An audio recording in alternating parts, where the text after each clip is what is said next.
예, 반갑습니다. 예, 많이들 오셨네요. 예, 이렇게 오면 또 많이 오신 거죠. 이 더위를 뚫고 이렇게 온다는 것 자체가 이제 쉬운 게 아니죠. 이제 오늘은 법구경과 관련되어 가지고 잠깐 말씀드리고 마칠까 합니다. 법구경 하면은 이제 그 짧은 개성으로 이 부처님 당시에 있었던 이제 짧은 개성으로 우리가 많이 알고 있죠. 그래서 길상사 해주셨던 법정스님이 번역해서 수단이 파타 이렇게 해가지고 나오기도 하고, 그걸 읽어보면은 여러 가지 이제 함축적으로 도움되는 말이 굉장히 많죠. 근데 이제 사실은 이 법구경 안에 그 부처님 당시의 사례가 굉장히 많이 들어가 있습니다. 이제 우리나라에서는 주로 최근에는 이제 초기불교에 대한 관심이 높아져 가지고 전문 전체와 사례 전체를 번역해서 이제 나오는데, 그러면 책이 굉장히 많이 두껍죠. 그래서 이제 법정스님은 그 중요한 개송만 번역해 가지고 우리가 읽을 수 있도록 이렇게 이제 옛날에는 그렇게 많이 이제 읽었다고 이제 볼 수가 있죠. 그래서 이제 한 번씩 힘들고 어려울 때 또 그런 개송을 계속 읽다 보면은 또 마음이 좀 가라앉기도 하고 이제 그렇다고 이제 볼 수가 있습니다. 요거는 이제 그 술천품으로 번역을 하는데, 그 천계의 이야기가 있는 뭐 그런 어떤 품 이렇게 해서 이제 나와 있는 건데, 이 이제 전쟁터에서 수천 명의 적군과 싸워 이기는 것보다 자기 자신을 정복한 사람이 가장 위대한 승리자라, 이렇게 이제 나오는 개송입니다. 그러니까 이제 알렉산더 대왕이나 유명했던 그런 어떤 정복자들도 결국은 이제 이슬처럼 사라졌죠. 영원한 게 없으니까. 그랬는데 이제 이 이야기는 이제 부처님 당시라 그러죠. 제셋이 이렇게 한문으로는 그렇게 표현하는데, 꾼달라 깨시라는 그 이름을 가진 비구니 스님이 있었어요. 근데 출가한 지 얼마 안 돼가지고 이제 깨달음을 얻어 아란이 됐단 말이죠.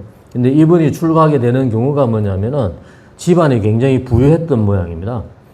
이제 오늘날 치면은 백만장자급 되는 이런 그런 이제 것이었던 모양이죠. 그랬는데 이제 이 군달라 깨시가 이제 사랑하는 사람이 있었던 모양이죠. 한 번 보고 반했다는 이야기죠. 그러니까 이제 음식도 잘 안 먹고 이렇게 좀 말라가는 듯 하니까 아버지가 무슨 고민이 있느냐 막 이렇게 이제 다그친 거죠. 그랬는데 이제 군달라 깨시가 사랑했던 사람은 누구냐면은 이제 큰 도둑이었다는 이야기죠. 도둑이었는데 지금 이제 감옥에 갇혀가지고 얼마 안 있으면 사형수로 죽는다는 이야기죠. 그러니까 이제 이 사랑하는 사람이 죽게 되니까 애가 타죠. 그래서 이제 얼굴로 그런 게 표시가 되니까 또 돈이면 다 되잖아요. 모든 걸 다 이렇게 뒤에서 돈으로 다 사가지고 해쳐갈 수가 있죠.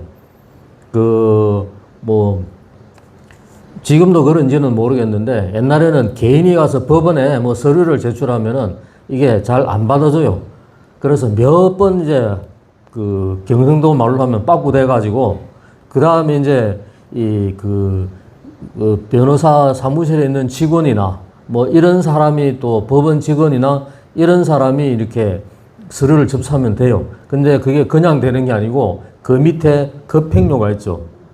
옛날 80년대 그때 전후만 해도 몇만 원씩 봉투에 들어가서 서류 밑에 딱 있어야만이 빨리 접수가 되는 거죠. 그러니까 우리는 일반 사람은 잘 모르잖아요.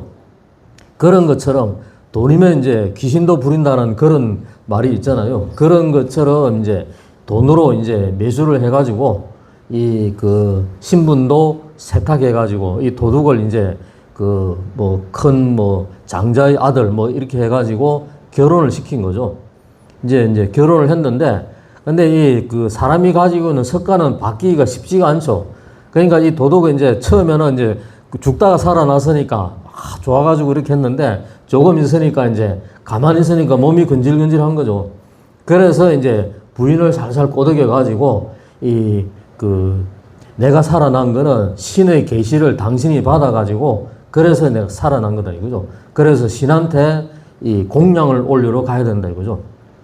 그래서 이제 이 꾼달라 깨시는 이제 그 아버지 몰래 막 그 보물 이런 걸 준비해가지고 이제 같이 간 거죠. 이제 시종들하고 같이 갔는데 산 근처에 가서 이제 시종들은 여기서 기다리라 그러고 두 사람만 올라가자 그러죠. 그래서 이제 정상에 올라가면 이제 그 신이 이제 그 모셔진 신상이 있는 모양이죠. 그래서 이제 거기에다가 이제 그 보물을 다 넣어라 이거죠. 그러면서 이 이제 그 남편이 있던 도둑이 이제 그 군달라 깨시를 죽이려 했던 거죠. 그러니까 이제 그걸 눈치채고 이제 이 잠시만 기다리라 그러고 이제 이렇게 그걸 해서 오히려 역으로 이 군달라 깨시가 그 도둑을 절벽에서 밀어버리죠. 그 뒤로 이제 출가한 거죠. 근데 부처님 앞에 바로 출가한 게 아니고 당시 인도에는 이제 보통 외도라 그러죠. 사문이라 그러죠. 그래서 이제 홀로 수행하는 이런 사람들 무리가 굉장히 많았죠. 근데 원래부터 똑똑해나니까 이게 이제 온갖 그 오늘날로 치면은 철학자들 있죠. 그런 사람들처럼 이제 여러 가지를 형이상학적인 학문이나 철학에 이제 굉장히 능통했다는 이야기죠.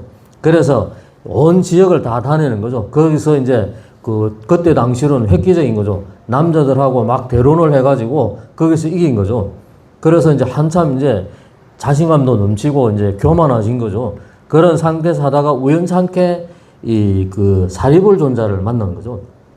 거기서 막 이 대론을 하니까 사리불 이제 결국은 이제 모든 물어도 사리불 존자가 다 대답을 하고 그러면서 사리불 존자가 역으로 물은 게 있습니다. 하나 물은 게 뭐냐면 하나가 무엇인가 이렇게 물었는데 그게 대답을 못한 거죠.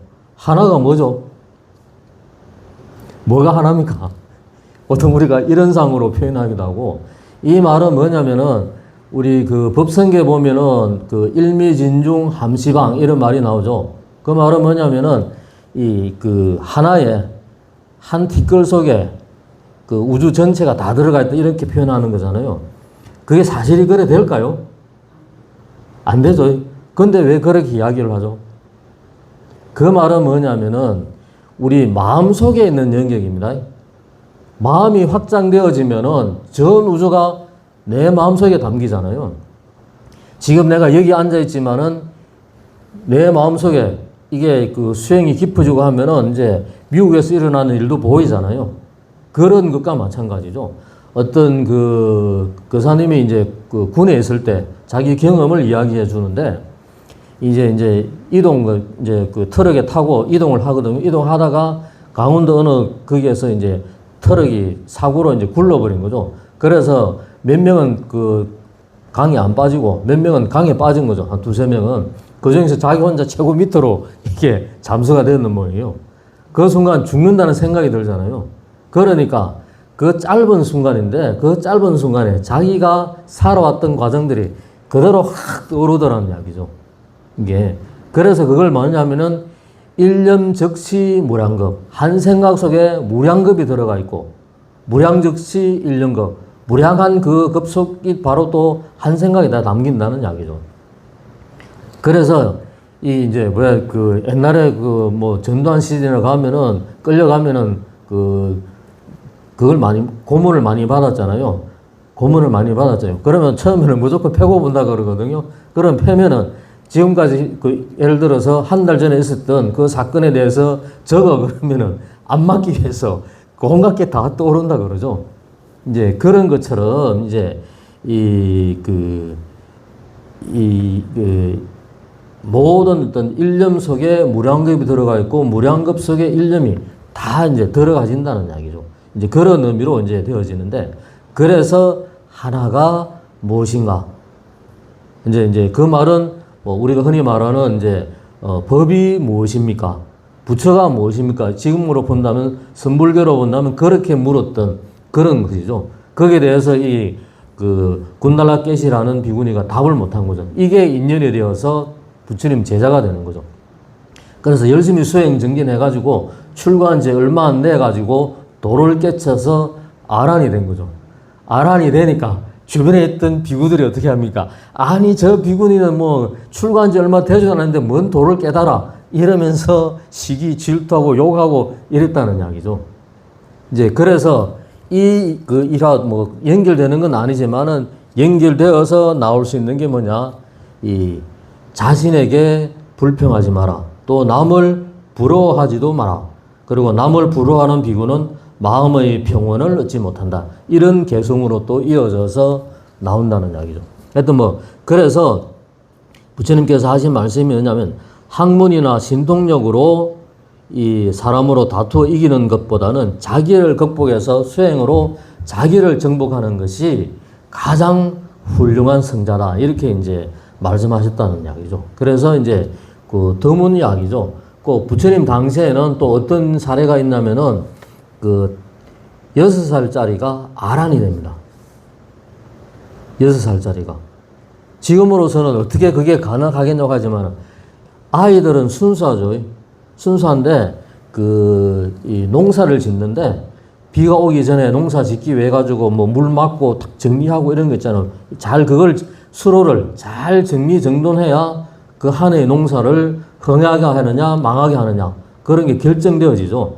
마찬가지로 어떤 농부가 그렇게 하는 것을 보고 내 마음도 저렇게 가다듬고 이렇게 해야 되지 이런 것을 해서 이제 바로 이제 그 좀 지나서 아란이 되었다는 이야기죠.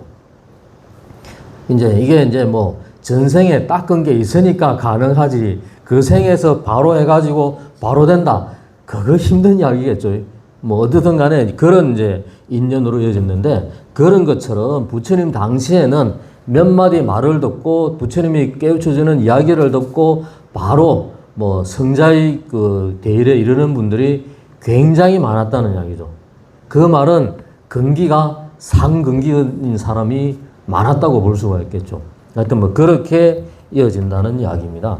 근데 이제 이것과 이제 관련되어서 이제 당나라 시대 때 그 황벽 희운선사라는 분이 계신데 이분이 이제 전심법요라는 책을 지었습니다. 이것은 뭐냐면은 그 후대가 이제 모았던 건데 마음을 전하는 요긴한 법문 이렇게 이름을 지어서 이제 이렇게 했는데 거기 보면은 이제 그런 이제 그 선시가 나오죠. 어떤 선시냐면은 추위가 한 차례 뼈에 사무치지 않는다라면은 어찌 코를 찌르는 매화 향기를 얻을 수 있겠느냐.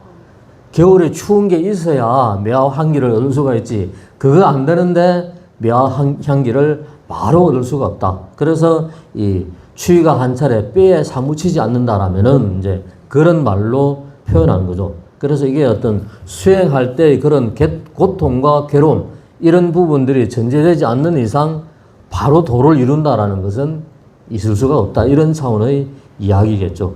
그래서 보통 제가 이제 온 지 얼마 안 돼서 법문할 때 그런 이야기를 들었는데 매화꽃은 화형이라고 표현합니다. 꽃의 형.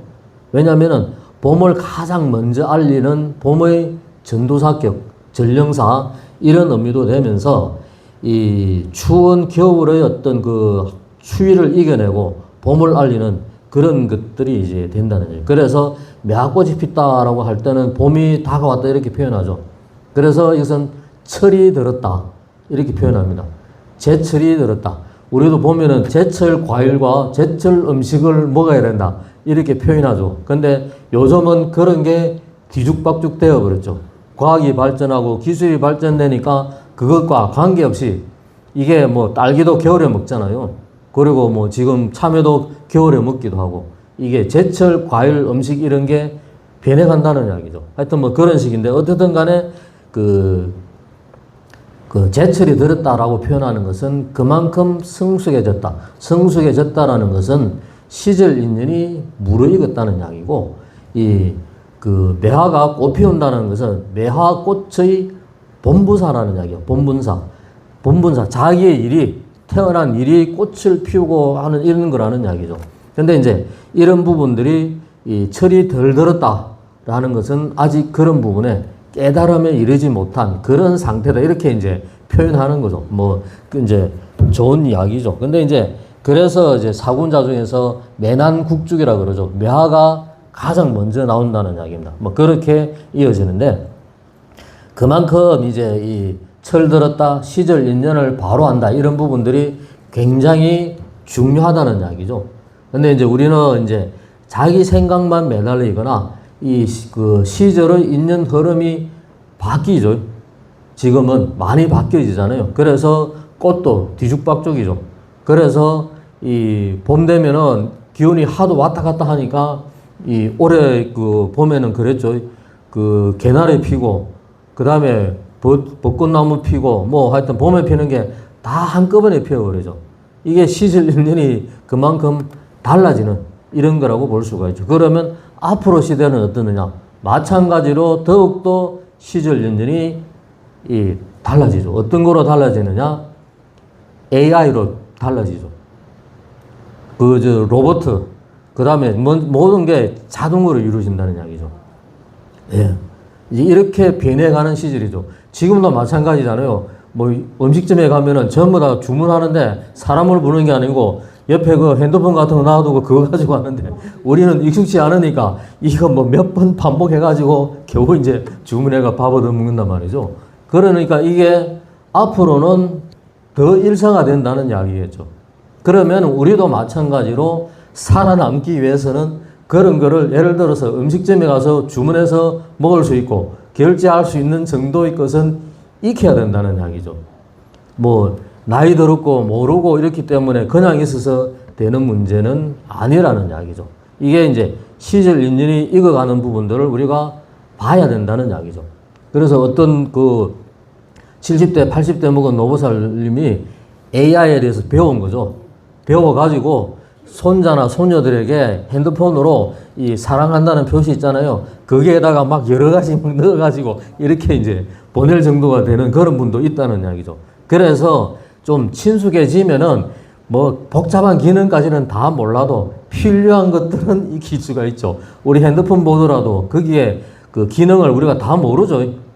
저도 잘 모릅니다. 근데 이제 내가 필요한 거는 배워서 써먹어야 되니까 이제 그런 시대로 접어들었다는 이야기죠. 그래서 이제 그 우리가 살아가는 시대가 그 어떤 시대로 변화하든 간에 전쟁터에서 이기는 것보다 자기 자신을 정복하는 게 더 힘들다. 이렇게 이제 볼 수가 있는 거죠.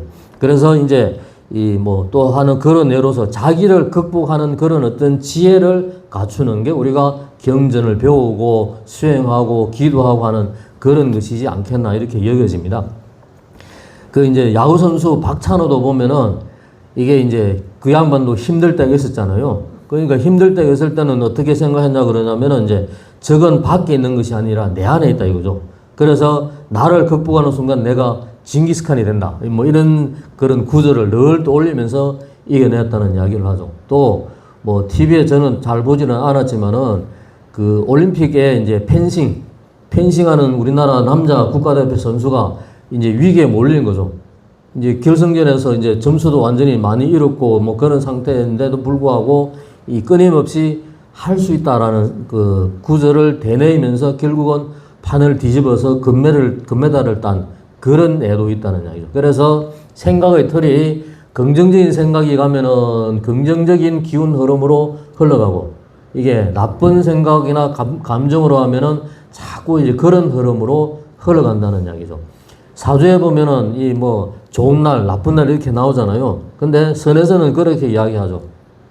아무리 좋은 날이라고 주어져도 그날 한번 욕하고 나쁜 일 하나 행하면은 나쁜 날이 되어버린다 이거죠. 사주에서 나쁜 날이라고 하는데 그날 착한 일을 하나 하면은 그날은 또 좋은 날로 바뀌는 거죠. 그래서 정해진 게 없다는 이야기죠. 그거를 사주로 봐서 딱 정해서 본다는 것은 맞지가 않다. 선에서는 이제 어떤 마음가짐을 갖고 살아가느냐 여기에 이제 중점을 두고 있다고 볼 수가 있죠. 하여튼 이제 그런 건데 여기서 이제 할 수 있다고 하는 게 체면을 거는 거잖아요. 마찬가지로 이런 체면으로 할 수 있다는 그런 체면을 이 명상과 결합시켜서 한 게 이제 초월 명상이라고 하죠. 초월 명상. 그게 이제 1960년대 인도 마리시라는 사람이 개발해서 전 세계적으로 많이 퍼졌던 명상법의 하나입니다. 그러면 불교적으로는 이게 어떻게 표현될 수 있냐면 우리가 진언을 하죠. 신묘장구 대다라니 하잖아요. 또 뭐 아까 우리 천부다라니도 했고 또 여러 가지 진언이 있습니다.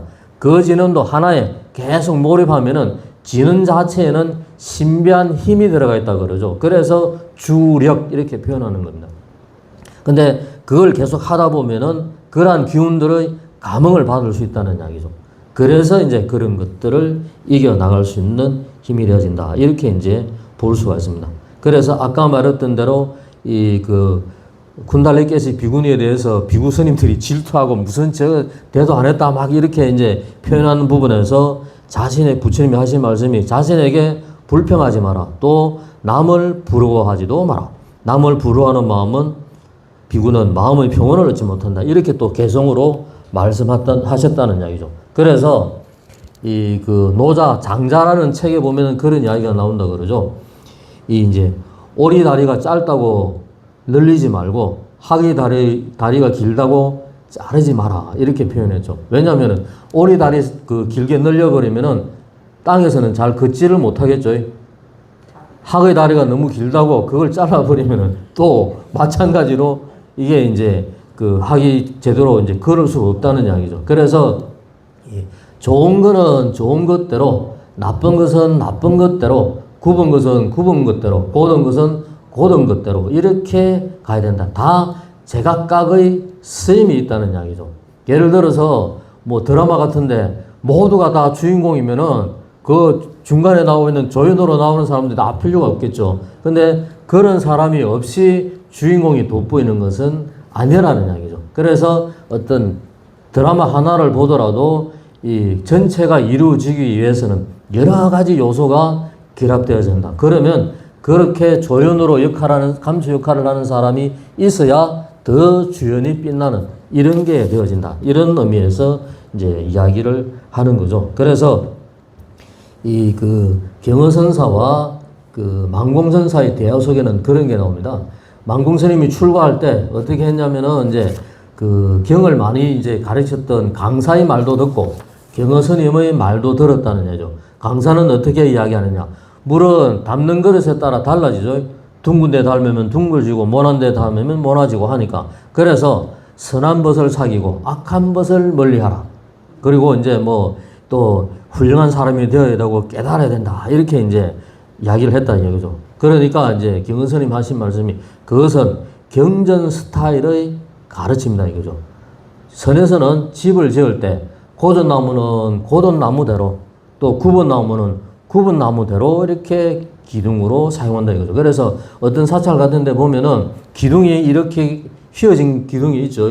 근데 그걸 지금 보면은 우리는 굉장히 감탄스럽게 느낀다는 이야기죠. 그래서 굽은 것은 고든 것대로, 굽은 것은 굽은 것대로의 그러한 쓰임이 있는 것이다. 그러면서 선도 생각하지 말고 악도 생각하지 마라. 그래서 이제 선은 뭐 하느냐? 결국은 나를 비우는 것이다. 이렇게 이제 이야기하는 거죠. 왜냐하면은 선하다, 악하다는 그 기준이 정해진 게 아니죠.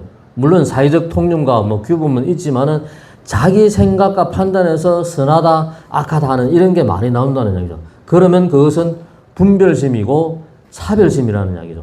그래서 그런 것들을 비워야 된다. 이런 의미입니다. 그래서 금강경에 우리가 지금 금강경 많이 이제 독송을 하고 있죠. 마찬가지로 거기서 이제 이야기하는 것이 이제 무주상보시죠. 무주상보시라는 것은 보시를 해도 보시했다는 생각 자체도 갖지 마라 이렇게 표현하는 거잖아요. 왜 그런 이야기를 하느냐? 내가 보시했다는 생각을 갖게 되면은 거기에 대한 집착과 관념과 상이 생겨버리니까 그래서 이제 이야기를 하는 거거든요. 그래서 이게 대표적인 예로서 그 달마대사와 양무제와의 대화가 있습니다. 그 달마대사가 처음 중국 왔을 때 양무제를 만났는데 양무제는 불심천자라는 별명을 가진 분입니다. 지금의 중국의 남경, 난징에 이제 이 도읍을 정해가지고 거기서 황제를 했던 사람인데 절도 엄청 많이 지었고 몇십만을 그 출가시켜서 선임으로 만들기도 했고 뭐 이랬던 분이죠. 그러니까 이제 그 자기가 이제 그렇게 불교에 이바지를 많이 했기 때문에 그 달마대사하고 처음 만나서 내가 이렇게 절도 많이 짓고 스님들도 많이 출가시키고 했는데 그 공덕이 얼마나 되느냐 물으니까 달마대사가 무라고 그랬어요. 아무것도 없다. 이렇게 표현한 거죠. 그러니까 이제 양무제가 성질이 나가지고 그러면 내 앞에 있는 그대는 누구냐 하니까 불식 모를 뿐이다. 이렇게 표현을 한 거죠. 이제 그 말은 뭐냐면은 절을 많이 짓고 많이 뭐 그 희사도 많이 하고 스님들도 많이 치기고 불교에 많이 이바지한 건 사실인데 그것은 복을 많이 지은 것이지 공덕은 아니라는 이야기죠. 공덕은 뭐냐? 수행을 통한 그런 그 기초를 잡아서 얻어지는 덕, 이렇게 표현할 수 있는 거죠. 그런 거로 봤을 때 양무제가 마음을 닦아서 수행한 게 아니고 거기에 대한 집착이 생겨버린 거잖아요. 내가 이만큼 불교를 위해서 헌신하고 옹호하고 했다는 그 생각을 가졌기 때문에 공덕이 없는 것이다. 이렇게 이제 표현을 했다는 이야기죠. 그래서 이제 그 우리가 이제 여기서 이제 엿볼 수 있는 것은 이제 중요한 것은 이제 이 나를 정복하고 자기를 극복하는 이런 부분들이 가장 중요하고 힘든 일이라는 이야기죠. 내 마음을 이렇게 다듬으면은 가장 좋은 것이죠.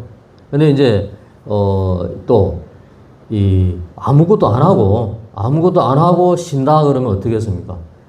제대로 쉬지를 못하겠죠. 자, 그러면 전에도 한번 말씀드렸는데 이게 이렇게 무더울 때 이 무더운 더위를 이겨나는 방법이 어떻게 했습니까? 더울 때는 어떻게 해야 되죠? 더울 때. 그러니까 이제 그게 그 뭐 주어지는 대로 살아야 되지. 이 말을 선으로 풀면은 어떻게 표현하냐면은 어떤 스님이 동산 양계 스님에게 물은 거죠. 그 더울 때는 추위와 더위가 닥쳐올 때는 어떻게 해야 됩니까? 하니까 이제 그 자네는 왜 추위와 더위가 없는 곳으로 가지 않느냐.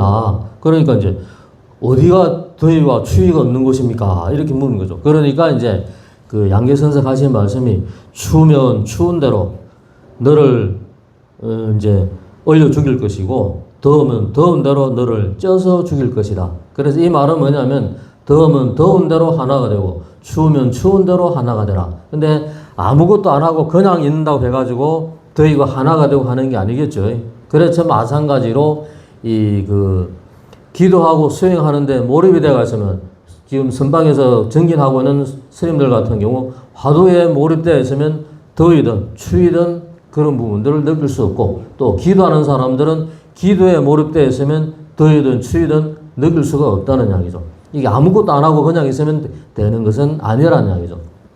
선원에서 어떤 스님, 이제 그 한 7, 800명, 10명이 이제 정진하는 선원에서 어떤 스님이 하도 이제 뭐 덥고 이렇게 하니까 좀 며칠 좀 쉽시다 이렇게 된 거죠. 그러니까 이제 그 입성이라는 스님이, 입성은 이제 소임이죠. 우리나라 여기로 치면은 이제 주지 같은 소임을 맡은 스님, 모든 일들을 다 관장하고 하는 스님인데 이게 이제 열이 살짝 받은 거죠. 그러면 보름 동안 쉬겠다 이렇게 된 거죠. 그래서 좋다고 하죠. 3일 동안은 정말 좋다고 합니다. 왜냐하면 아무것도 안 하고 뒹굴뒹굴 하면서 3일은 금방 가죠. 3일은. 근데 3일이 지나고부터는 이게 시간이 안 가는 거죠. 아무 하는 것 없이 그냥 있으면 그것만큼 사람을 잡는 일이 없다는 이야기죠. 그러니까 4일째, 5일째 되니까 스님들이 이러면 안 된다고 정진해야 된다고. 그래서 다시 이제 정진했다는 일화가 있거든요. 그런 것과 마찬가지다. 우리가 정말 덥고 정말 춥고 할 때 본인이 뭘 붙잡고 하는 게 하나 있으면 거기에만 몰입이 되면 더위와 더우면 더운 대로 가고 추우면 추운 대로 가게 되는 것이다. 이렇게 이제 볼 수가 있는 겁니다. 그래서 그 얼마 전에 우리 그 생전의 수제를 했잖아요. 보면은 이 보살님만 올린 경우들이 굉장히 많아요. 예. 근데 이제 역으로 본다라면은 보통 우리 그 보살님들이 그 기도 붙이고 이게 죽은 카드 올리고 하는데 보면은 이 보살님들도 포함되지만은 다 가족들, 그 남편들, 자식들 이런 부분으로 이제 먼저 많이 기도를 올리고 많이 하잖아요. 그래서 이제 예를 들어서 결혼할 때는 남편 위해서 기도하고, 그 다음에 이제 결혼해서 아이를 놓으면은 아들 위해서 기도하고, 그 다음에 또 손자와 손자가 나타나면 손자와 손자를 위해서 기도를 하는 게 우리 보살님들의 거의 그 일생이라고 볼 수가 있죠. 근데 중요한 것은 여기서 자기 자신을 위한 기도를 지금부터는 포함시켜야 된다는 이야기죠. 왜? 내가 편안해야 가족이 편안해지는 거죠. 내가 괴로우면 누구 보든 간에 다 성질만 나게 되는 거죠. 그래서 중요한 것은 나를 먼저 사랑하고 먼저 챙겨야 된다. 그래서 내 마음을 가라앉히고 평온한 상태로 접근해야 된다. 그래서 이런 게 먼저 되어야만이 이게 이제 그 가족들을 위한 그런 마음도 낼 수가 있게 되는 거다. 그래서 부처님께서 하신 말씀이 뭐냐면은 꽃과 향으로 공양하는 것보다는 각자 스스로 해탈을 향해 정진하는 것. 그게 바로 진정으로 부처님을 존경하는 길이다. 이렇게 이제 말씀을 하셨다고 합니다. 그래서 이 덥고 힘들고 어려운 시기일수록 기도나 수행으로 헤쳐나가는 그런 이제 불자가 된다라면 더위도 금방 가리라고 생각이 듭니다. 예, 이상으로 마치겠습니다. 고생들 하셨습니다.